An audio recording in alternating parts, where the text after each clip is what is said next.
All right, guys, here's your weekly housing market update. And this week was a mix of geopolitics, Washington headlines, and a big technical level in the bond market. Let's start with the housing policy. During the State of the Union, housing affordability and supply were front and center. That's important. When affordability becomes a national priority, it signals that changes aimed at increasing housing supply and improving access are likely to stay in focus through 2026.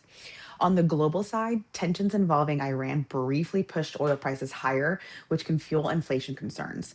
But optimism around a possible agreement helped calm energy markets. And when inflation expectations ease, yields tend to stabilize.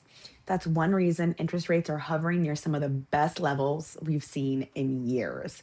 We also saw consumer confidence become in better than expected. Not amazing, but improving. We're even seeing interest rates lower than 6%. Confidence often lags real economic shifts. So, if inflation continues cooling and rates remain steady, sentiment could keep improving into the spring housing market. Globally, inflation is cooling in Europe and the UK as well. Because the bond market is global, lower inflation overseas can help pull US yields lower too. Now, here's the key level everyone is watching. The 10-year Treasury is pressing right around 4%. That's been a major line in the sand for years.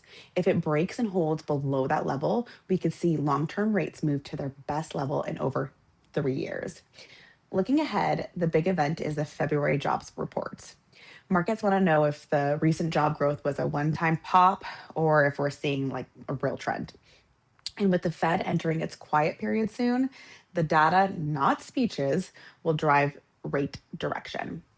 Bottom line, housing affordability is slowly improving, inflation is cooling globally, and the Las Vegas housing market is heating into spring with constructive momentum.